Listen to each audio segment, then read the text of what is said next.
Mic is off. I'm sorry, you have exceeded your time, ji. Thank you very much.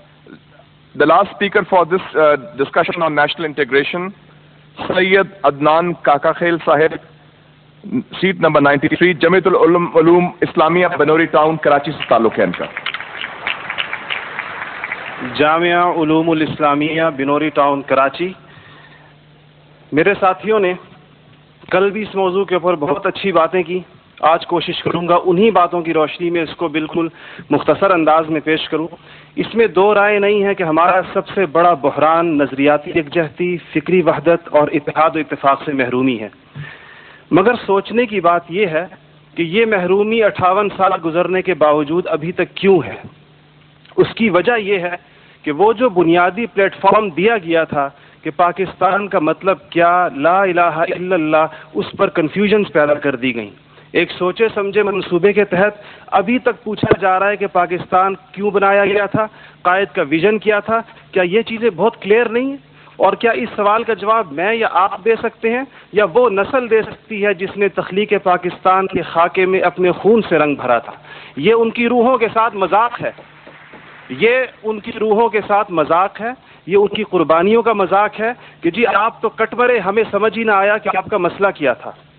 हमारा दूसरा बड़ा मसला अमन व अमान की दिगर गूं सूरत हाल है और बदकिस्मती से इसको बाज़ औक़ात कहा जाता है कि इस्लाम ज़िम्मेदार है. हालांकि कुरान का मुताला बताता है कि सबसे ज़्यादा इस्लाम अमन व अमान के ऊपर ज़ोर देता है. इब्राहीम अलैहिस्सलाम की दुआ तो ज़रा देखिए. मईशत की बात बाद में करते हैं, इकॉनमी की बात बाद में करते हैं, पहले अमन की बात करते हैं. फरमाते हैं रब्बि जअल हाज़ल बलद आमिना, इलाही मेरी इस बस्ती को अमन का गहवारा बना दे. फिर फरमाते हैं वर्ज़ुक़ अहलहू मिनस समरात, इसमें रहने वालों को इनकी मईशत भी ठीक कर दीजिए. और अल्लाह ताला भी जब अपने इनामात गिनवाते हैं तो फरमाते हैं इब्राहीम अलैहिस्सलाम को कि वइज़ जअलनल बैत मसाबतन लिन्नासि व अमना, हमने आपको एक ऐसी जगह बसाया जिसको बार बार आने की जगह और अमन का गहवारा बनाया. ये तो बात बिल्कुल वाज़ेह है. मसला ये है हमारा अमन व अमान तबाह क्यों हुआ, हमारा नौजवान किस तरह दहशतगर्दों का आला बना और हम रोज़ बरोज़ लाकानूनियत की दलदल में क्यों धंसे जा रहे हैं. जनाब सदर, नोट करने की बात है कि ये सबक उसको किसी मजहब ने नहीं सिखाया, ये सबक उसको किसी दीन ने नहीं बताया.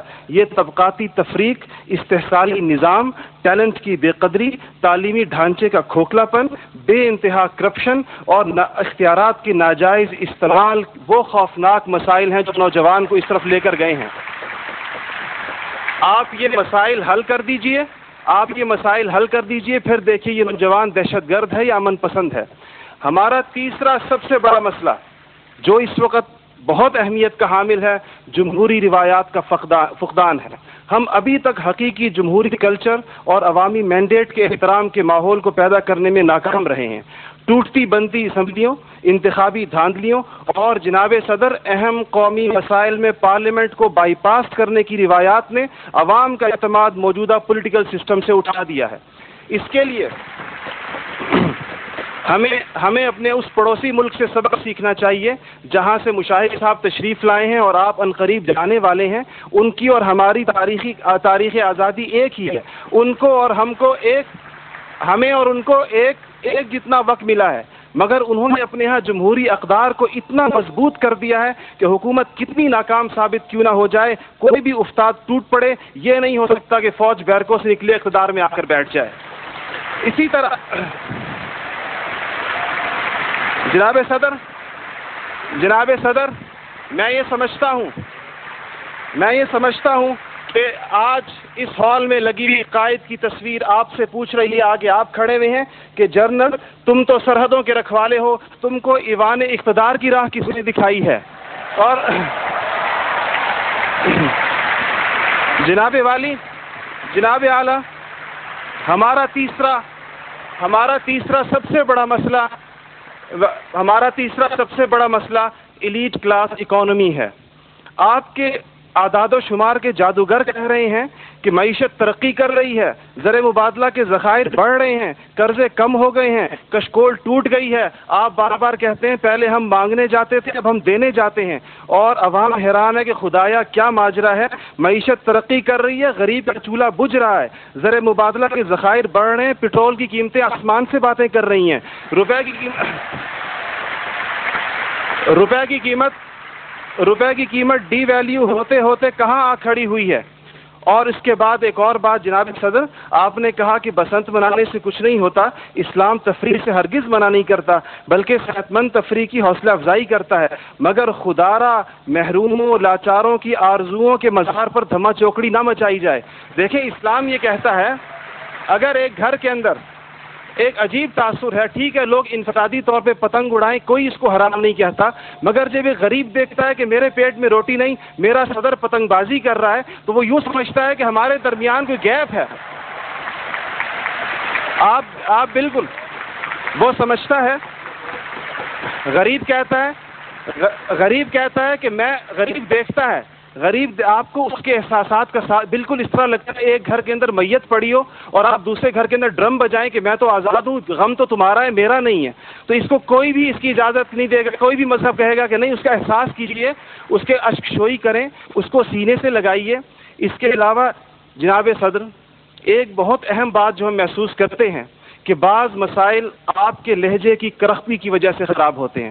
آپ بلوچستان کے عوام سے کہتے ہیں تمہیں ہم وہاں سے ہٹ کریں گے، تمہیں پتہ ہی نہیں چلے گا ہم نے تمہیں کہاں سے ہٹ کیا ہے. یہ چیزیں آپ قوم کے بڑے ہیں، آپ کو بالکل قوم سے اس انداز میں گفتگو کرنی چاہیے جس طرح آپ اپنے بیٹے بلال سے گفتگو کرتے ہیں. آپ کو اس کے جناب صدر آپ کا لہجہ جو ہے، وردی کی بات میری بہن نے کی، وردی کی بات تو آپ نے خود 14 کروڑ عوام سے کہا تھا میں 31 دسمبر کو اتار دوں گا، پھر قوم کے وسیع تر مفاد میں آپ وعدے سے مکر گئے. تھینک یو جی، شکریہ، مہربانی، تھینک یو. آپ کا ٹائم ہو گیا.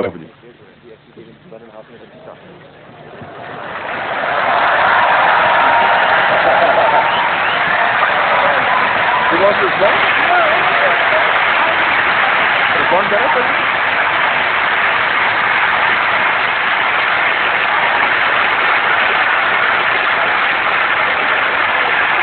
اوکے